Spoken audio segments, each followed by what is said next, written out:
E aí, pessoal, estamos entrando. Um brinde a todos. Hoje, na nossa conversa, teremos a participação mais do que especial de Roberto Frejá, o tão esperado Roberto Frejá, conversando com a gente hoje. Primeiro, quero te agradecer muito a presença de você estar aqui com a gente. Eu estou em Vitória, você está no Rio. Estou no Rio de Janeiro, Trancado em casa? Não, eu na verdade, eu estou trancado em casa 99% do tempo, mas o meu estúdio é a uma rua da minha casa. Então eu tenho condição de sair da minha casa, pegar um carro, parar na porta do estúdio, vir até o estúdio, sair do estúdio, pegar o carro na porta e ir para a porta de casa. Então não tenho um contato, assim, comunicação com ninguém, sempre de máscara, lógico, e com todos os cuidados, álcool gel sempre na mão e coisas assim. Agora, Frejá, o que você vai fazer no estúdio? Você está com o disco pronto, rapaz. O que você vai fazer no estúdio? Você sabe que é curioso isso, porque todo mundo falou, não, agora todo mundo está com muito tempo, você pode compor músicas sobre esse momento e tal. E, na verdade, eu estou aproveitando realmente esse tempo que ficou disponível, né, para fazer uma coisa que era difícil eu ter tempo para fazer, que é organizar os meus arquivos dos computadores do estúdio, com as gravações e também arquivos particulares de fotos e tal. É um trabalho hercúleo, um trabalho de chinês, porque muitas vezes você tem que comparar dois arquivos que têm o mesmo nome, você vê se tem o mesmo número de itens, se eles são iguais. Uma coisa de louco, assim. Eu estou já há meses, um mês e pouco, quase 2 meses, fazendo isso, ainda não terminei, né? Não, mas sabe que eu estou te ouvindo, antes da gente pegar na conversa mesmo, como diz e pensando que você, de repente, pode estar preparando um primeiro passo de um trabalho em cima dos 40 anos de carreira. Na verdade, eu não tinha pensado nisso, não, porque o que acontece? Eu estava me preparando para lançar um disco, né? Quando começou a acontecer isso. Então, eu, quando estou lançando um disco, eu não consigo pensar muito em outra coisa que não seja aquele trabalho. É engraçado que eu tenho vários amigos e conheço vários artistas que, quando eles estão lançando disco, eles já estão com a cabeça no seguinte, né? Eu já vi várias vezes os caras dando entrevista falando, não, porque eu já tenho um projeto no outro negócio. Eu não tenho isso, eu tenho outros projetos, mas que já existiam antes, né? Uma coisa que de repente está aqui, que eu já vou fazer direto, não tem assim de imediato na cabeça. Então, eu fiquei focando mesmo nessa coisa do trabalho novo, de apresentar os singles e tal, de colocar o disco da maneira que dá, porque infelizmente também não posso dar a sequência que seria a ideal, que é apresentar o disco e ir para a estrada imediatamente depois. Isso também, eu não tenho essa possibilidade nesse momento. Então, eu tenho que realmente aproveitar e dar às pessoas o máximo do disco. Por sorte, eu também fiz muita coisa que as pessoas já devem estar acompanhando pela gente. Tem um material de making-off bacana que foi feito, primeira vez que eu fiz isso, né, de fazer uma coisa de making-off do disco. Então, foi legal porque deu um pouco de conteúdo mesmo para as pessoas irem curtindo, né? Já jogou nas redes sociais 3 músicas nas plataformas. Eu quero falar sobre isso. Mas eu queria, antes, entender um pouco a sua cabeça. E quando a gente entende a cabeça de uma pessoa, a gente começa a entender o que ele nos apresenta como artista no final da conversa. Então, tudo começa lá atrás. Você, pelas informações que os amigos... Eu tenho aqui amigos que já mandaram recado para você. Ó. Aqui, Opa, que beleza! Você começa como todo mundo começa, um apaixonado, um moleque que gosta de música, que junta um dinheirinho para comprar o seu disquinho para ouvir na sua vitrolinha no quarto. O que você comprava? Aquele moleque comprava o quê? Olha, nesse sentido, eu já falei isso em várias entrevistas, mas é sempre bom repetir. Eu fui muito precoce com a coisa de música. Eu, com 4 anos, eu pedi para o meu pai comprar um LP, não era um compacto. Eu entrei numa loja de disco com ele e falei, pai, eu quero que você compre um disco para mim. E eu saí com esse disco da loja, que era o Rubber Soul, né? Foi o primeiro Menino de bom gosto. Menino de bom gosto. Mas eu tenho que dar o mérito a um primo mais velho que eu tenho, que ele tem mais ou menos, acho que ele tem de 8 a 10 anos mais que eu, então ele estava no auge da adolescência ali, no momento que os Beatles estavam explodindo no mundo, né? E ele tinha um disco dos Beatles em casa, então eu vi na casa dele, gostei daquilo, e aí quis comprar um para mim. Cheguei lá, tinham várias capas, né? Várias capas de discos, E eu escolhi disco pela capa, porque eu não sabia qual era o disco que representava o quê. E eu adorei aquela capa meio fora de foco, assim, não é fora de foco, ela tem aquela grande angular, né, que dá aquele espaçamento, assim, aquele olho de peixe do Rubber Soul. Meu irmão estava comigo e ele levou agora eu não lembro se ele levou With the Beatles ou se ele levou aquele Oldies But Goldies, que é uma coletânea que basicamente só saiu no Brasil, né? Aquela coletânea com uma capa meio psicodélica. E basicamente esses dois discos foram muito importantes ali. Eu ouvia muito rádio, porque eu tinha um rádio sempre na cozinha, então o rádio estava presente nessa época, a Jovem Guarda estava muito forte. Então, Roberto Carlos, Vanderlei Cardoso, Gerry Adriane, Erasmo, Vanderleia, era uma coisa forte, assim. Presença Tim Maia depois um pouco também, depois quando ele apareceu, gostava muito. E depois, já um pouco mais velho, assim, com, sei lá, uns 8, 9 anos, eu escutava direto o programa do Big Boy, né? Então, o programa do Big Boy era um programa que apresentava o rock and roll todo e tinha também um programa dele específico chamado Baile da Pesada, que aí era a parte mais soul, mais funk, que foi onde eu ouvi James Brown e pirei. Desde que eu ouvi James Brown a primeira vez, eu achei aquilo sensacional. Então, daí... Se eu te contar uma passagem aí, você vai achar loucura, mas vamos lá. Estou coçando aqui. Porque moleque, eu nasci no Rio, nasci na Tijuca, vim para a Vitória e estou aqui a minha vida inteira, fiz minha vida no Espírito Santo, mas eu, como moleque de rádio, eu trabalhava ou tentava arrumar um trampo na Mundial, onde trabalhava o Newton, que é o Big Boy. 860 da Mundial. E uma certa madrugada aconteceu a seguinte cena, já que você está falando dos dois caras. Um tal de James Brown estava fazendo shows no Brasil, salvo engano, no Canecão. Ele saiu do show e foi conhecer Big Boy na Mundial. E lá estava esse que vos fala e viu entrar James Brown para dar um abraço em Big Boy. Cara, isso é uma loucura que eu estou te falando, que é história. E eu, naquele momento, não tinha muita noção do que estava acontecendo, não. Eu sabia que o Negão era bravo, que era um artista excepcional, maravilhoso. Mas depois, com o passar do tempo, cara, é isso que você está falando. Dois monstros sagrados. Aí, com 10 anos, você começa a botar a mão no violão. Com 10 anos, só para você ter uma ideia, com 10 anos eu estava já pedindo o disco do Santana de Natal. Já era uma coisa assim, né? Já era outro salto. Já estava lá na frente. E comecei a querer aprender o violão. Só que eu tive um professor muito ruim, era um cara muito careta, que queria me fazer aprender a tocar violão por partitura. Imagina um garoto doido para tocar rock and roll, tocar aquelas canções. Podia ter a Jovem Guarda, que são canções que têm acordes simples e tudo nada. O cara veio querendo que você aprendesse aquelas coisas de violão clássico e tal, tema do Poderoso Chefão, e tudo lendo partitura. Imagina, não tinha nem atenção para isso, entendeu? Nem né, foco para isso. E aquilo me desinteressou completamente. Acabou que o meu violão ficou parado durante 4 anos num cantinho do meu quarto, que eu dormia com meu irmão, né? Dormíamos no mesmo quarto durante décadas, né? E aí, depois disso, com 14 anos, aquela loucura da música estava mais forte ainda. Eu falei, não, eu tenho que aprender. E aí a minha mãe conseguiu, ela lembrou de um amigo dela de funcionalismo público que era professor de violão, e o cara foi maravilhoso. Apesar dele ser um cara extremamente nacionalista, então para ele guitarra e rock era uma música menor, né? Guitarra para ele só jazz, né? Só jazz. Era o máximo que ele dava para guitarra. Né? Les Paul no máximo, Les Paul. E só guitarra de jazz, não tinha, imagina, Jimi Hendrix, Eric Clapton, nada podia.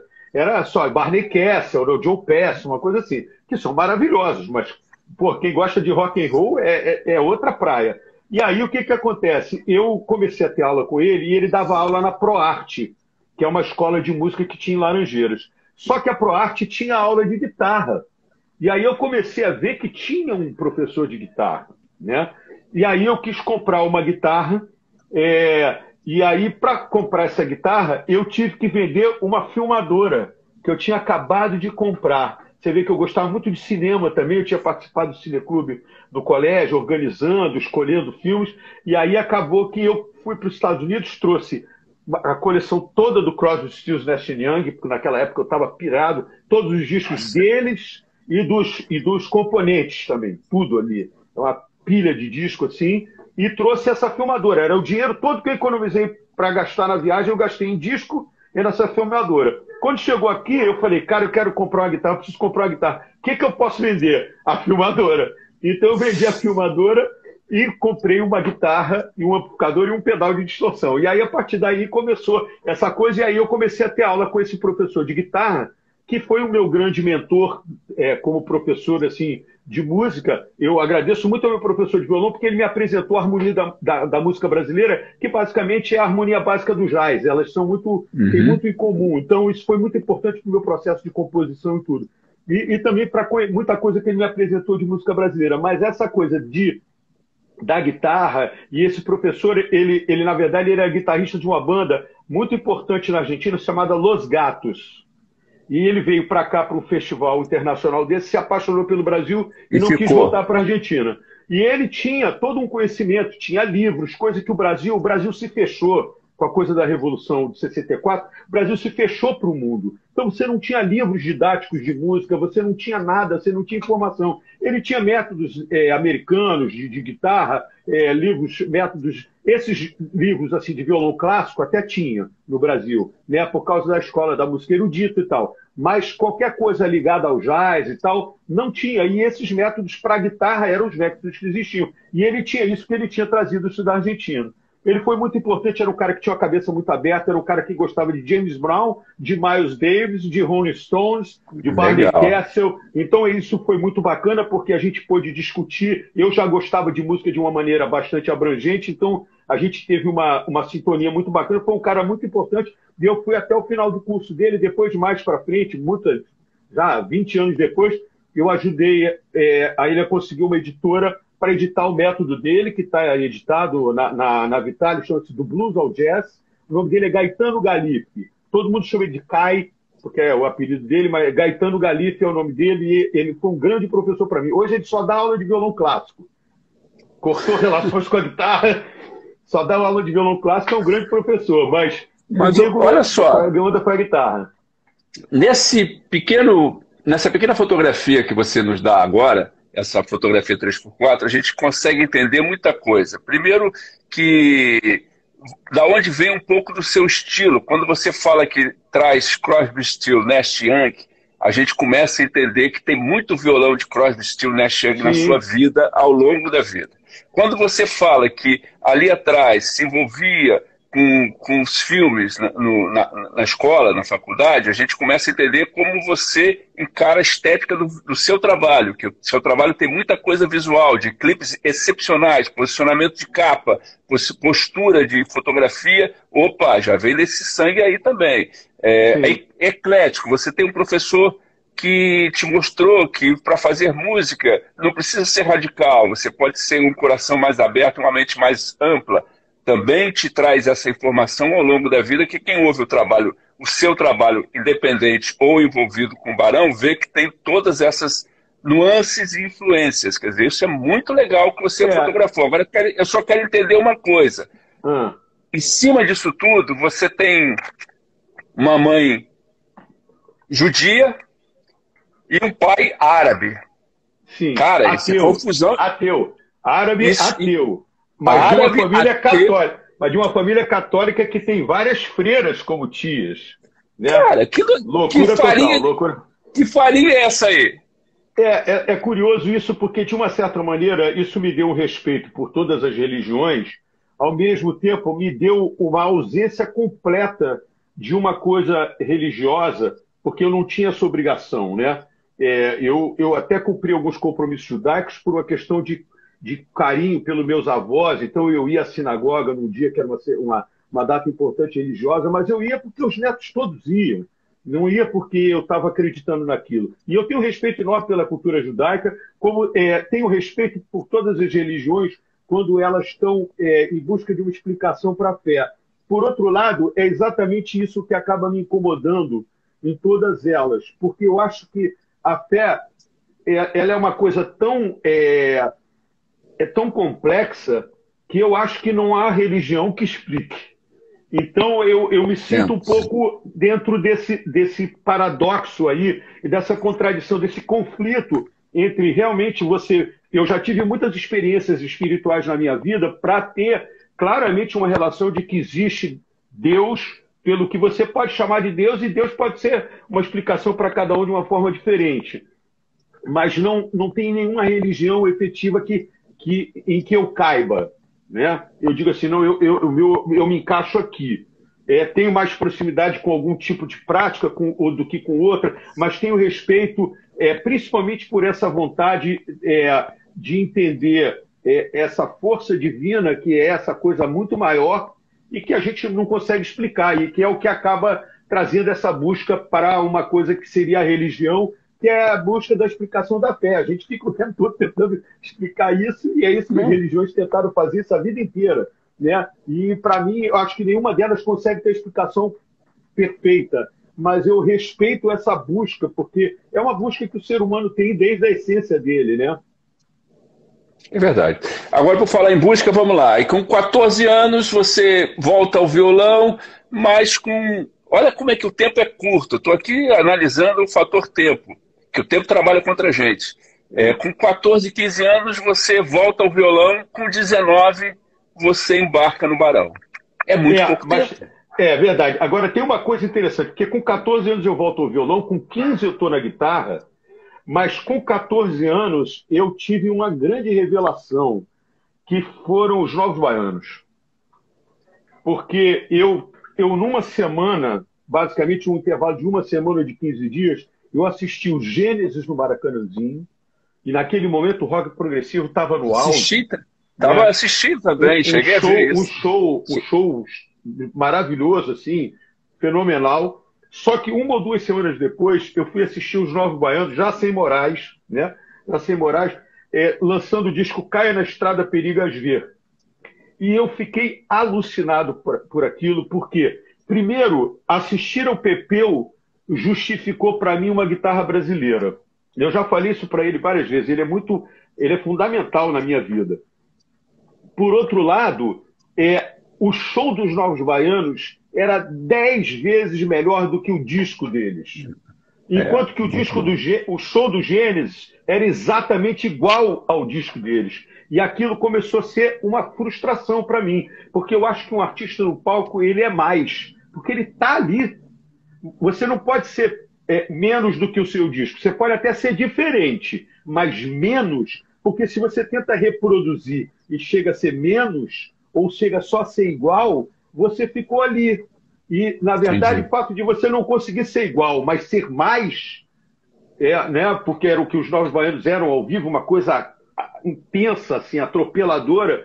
Então, para mim, aquilo foi marcante. E aí eu comecei a ter uma relação muito grande com essa música, com eles, com a Cor do Som, com o Gil Caetano eu já tinha. E eu também, por ser uma pessoa que gostava de música desde cedo, eu ainda peguei um rabicho das bandas do rock da década de 70 no Brasil. Então, por exemplo, eu assisti aquele show da gravação dos Mutantes ao vivo, daquele disco, aquele show eu estava lá, naquele disco ali. Eu assisti o Vimana, eu assisti o Peso, eu assisti Ponte Aérea, que era a banda que acompanhava o Sai Guarabira, né? Eu assisti várias coisas dessas bandas de rock daquela época, que hoje o nego fala, é uma referência histórica, mas pouca gente viu. Eu vi a Bolha lançando É Proibido Fumar, né? Então, são muitas coisas que eu acompanhei ali, que de repente eu era aquele moleque numa plateia de um bando de malucos. Olha a esponja, olha a esponja. Exatamente. Não, e você vai absorvendo tudo isso, você vai achando também qual é o teu lugar dentro dessa história ali, né?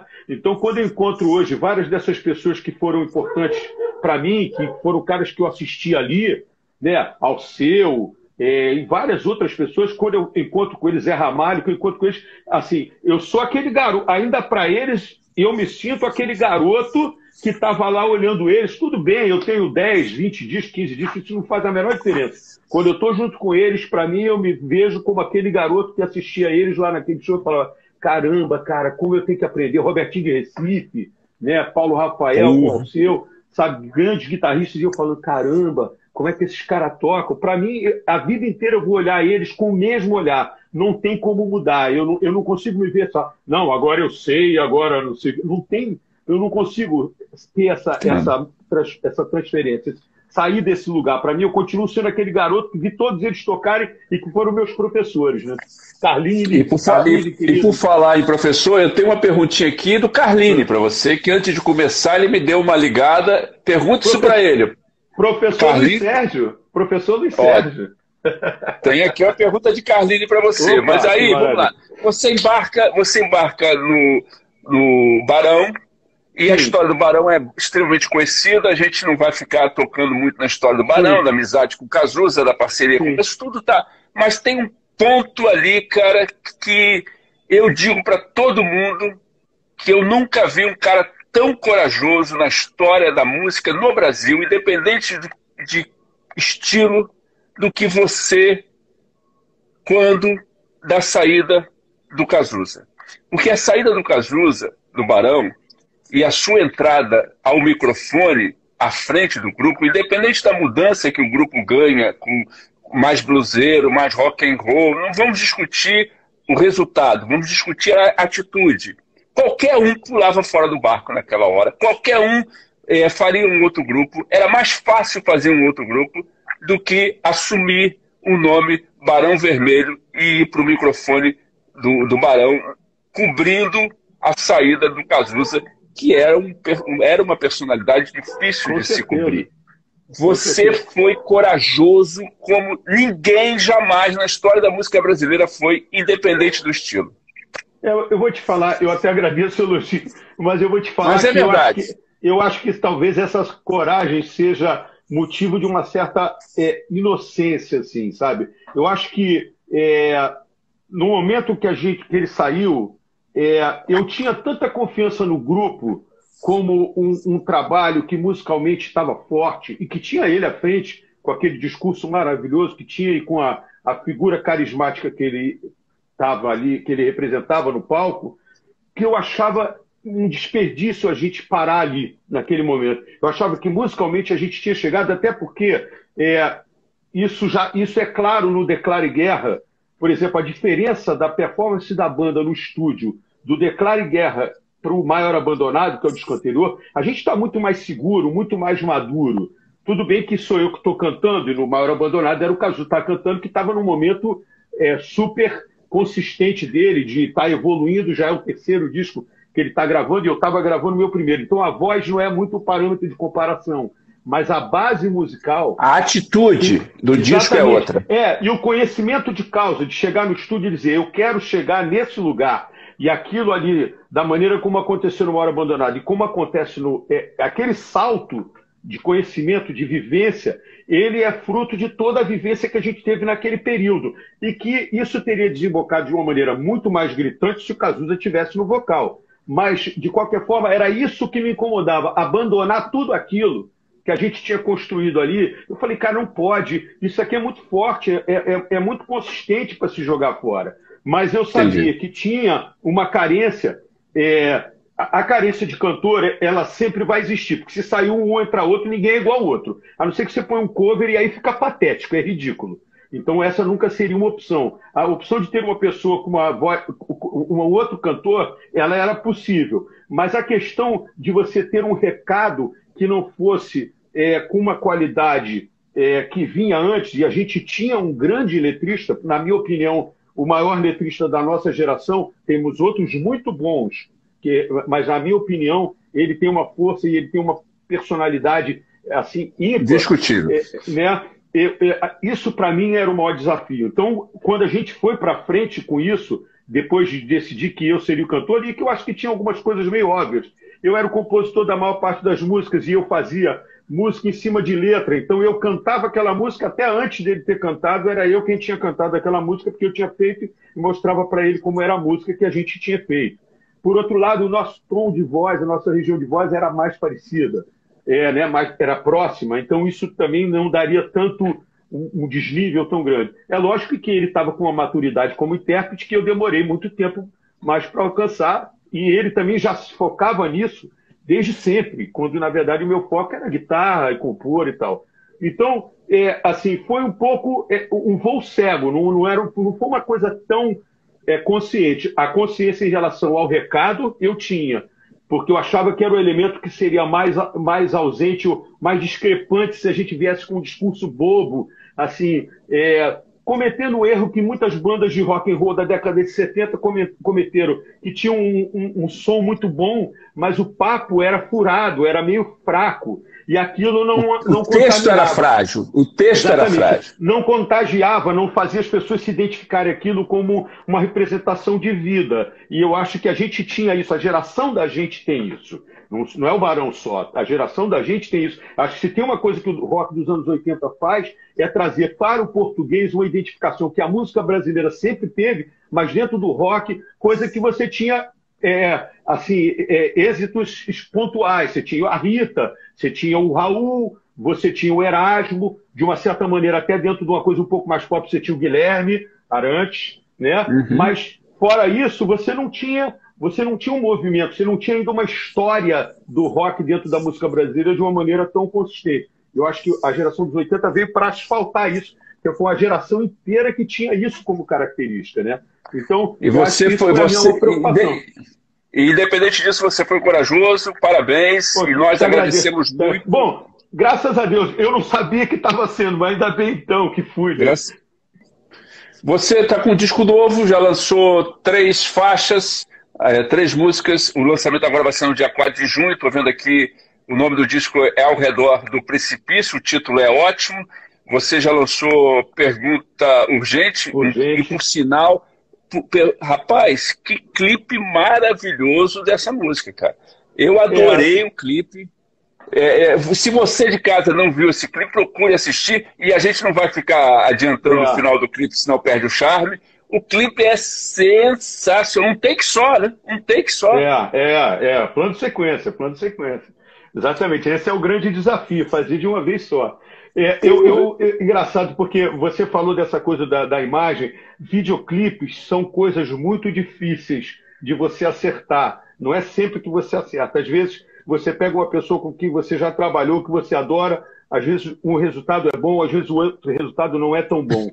Eu, por sorte, agora, no lançamento desse disco, consegui acertar todas as escolhas até agora. As pessoas que têm feito os meus lyrics, que é o pessoal da Vento Studio, tem feito um trabalho maravilhoso, e o pessoal da Couple of Things, que foi o que fez a pergunta urgente, também teve uma realização maravilhosa para uma ideia que a gente bateu bola junto e deu super certo. Então, eu realmente, dessa vez, estou conseguindo ter bons resultados dentro de um universo que eu gosto, mas não necessariamente domino. No áudio, eu estou falando de igual para igual com qualquer um. Mas no vídeo não. No vídeo eu não tenho essa naturalidade. Às vezes eu dou sorte da coisa toda dar certo, às vezes eu dou minhas tropeçadas, porque não conseguiu ter o controle ou a consciência de onde é que estava saindo do eixo do que eu gostaria, né? Então, mas tem acertado muito mais do que errado, meu amigo. Você tem acertado muito mais. Tem sido bastante rigoroso comigo em relação a isso, muito mais do que com os outros. Com as pessoas que estão trabalhando, tem sido comigo no sentido de escolher e de direcionar um pouco mais para depois não ficar tentando ter que consertar uma coisa que foi mal compreendida, né? Agora, o disco novo traz também Amar um pouco mais. Amar um pouco mais, Amar um pouco mais me leva a Crosby, Stills, Nash Young, sabe? Umas coisas assim, já que a gente conversou essa conversa. Tem uma sonoridade de country, com muitos violões. Na verdade, o disco... As 3 músicas tem isso. O disco tem bastante violão.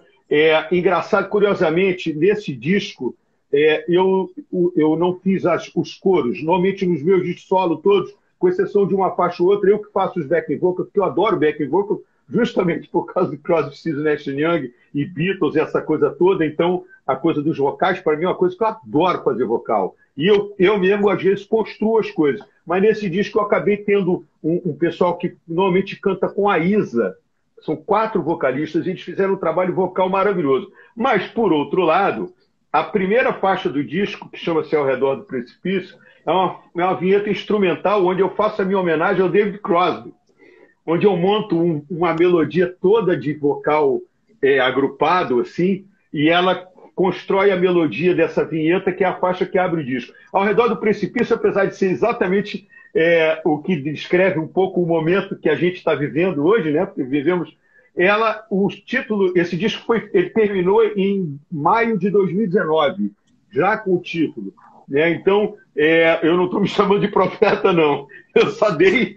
É um acaso de eu ter posto o nome do disco e a gente está vivendo exatamente essa situação, né? Mas era um pouco como eu me sentia já desde aquele momento, assim, a gente hoje acorda com esse tipo de velocidade que a vida teve, e agora os motivos para a gente estar ao redor do precipício são outros, mas eu acho que o dia a dia que a gente tem nessa vida contemporânea é um ao redor do precipício permanente, porque o tempo todo você está entre coisas que você quer fazer, outras coisas que não cabem, que você não consegue fazer, coisas que você fica desesperado porque estão acontecendo. Então, ao redor do precipício tem muito isso. Pergunta Urgente, que é a primeira música do disco, fala muito dessa questão de você você querer ser mais do que um para o que eu quero fazer, né? Você não consegue. Hoje em dia a gente tem essa sensação o tempo todo de que falta tempo para a gente realizar tudo que a gente gostaria de fazer, né?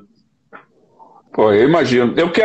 Nosso tempo já está quase acabando, mas eu quero voltar um trabalho que você fez lá atrás que eu adorei, porque você agiu muito mais como produtor do que qualquer outra coisa, que foi o primeiro tributo ao Roberto Carlos.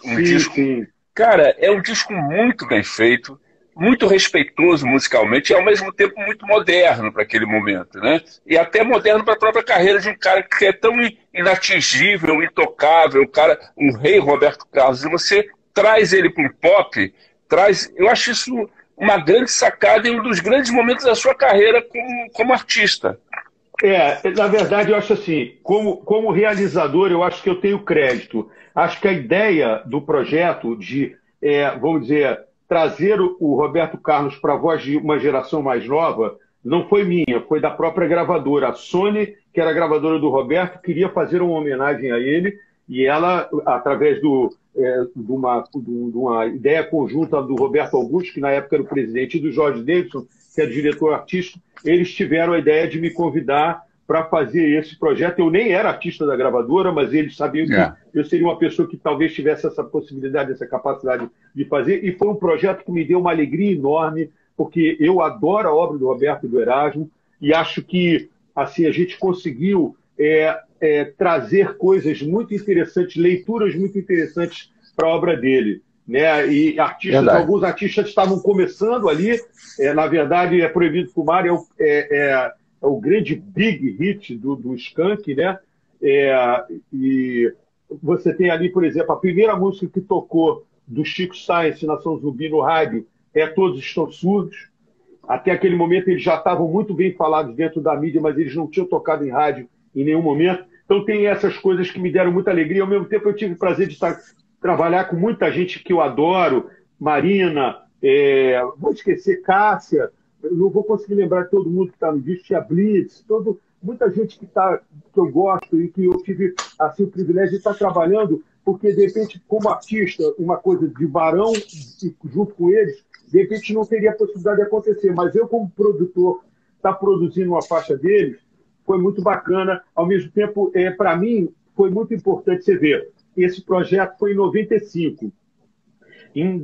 No final de 99 para 2000, foi quando eu tomei a decisão de que eu tinha já uma vivência suficiente para fazer um trabalho solo, que eu só vinha fazer em 2001, porque eu avisei a banda em 2000 que eu faria o trabalho no ano seguinte.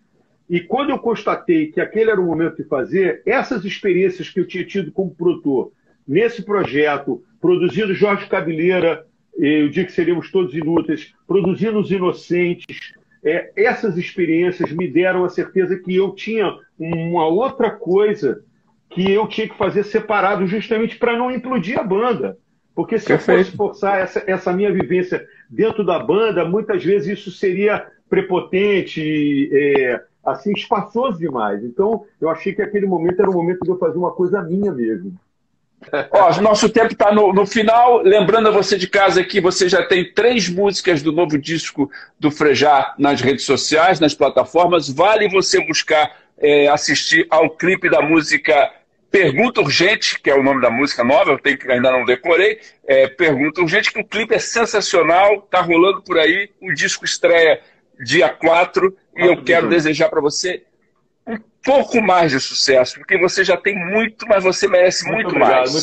Muito obrigado, querido. Eu fico muito feliz de ter podido fazer essa live. Você sabe que é a primeira live que eu fiz na minha vida. Estou estreando. Cheguei aqui virgem hoje. Mas a sua performance foi muito boa. Que bom, que bom. Veio virgem. Isso quer dizer que eu levo jeito pra coisa. Leve jeito. Tem uns 25 segundos. Um beijo na família. Se cuida, compadre. Para todos que estão ouvindo a gente também. Tudo de bom. Um abraço. Amanhã de volta com Branco Melo dos Titãs. Ó, dia 4, mês que vem, novo disco de Frejá. Perde não, hein? Muito bom, adorei.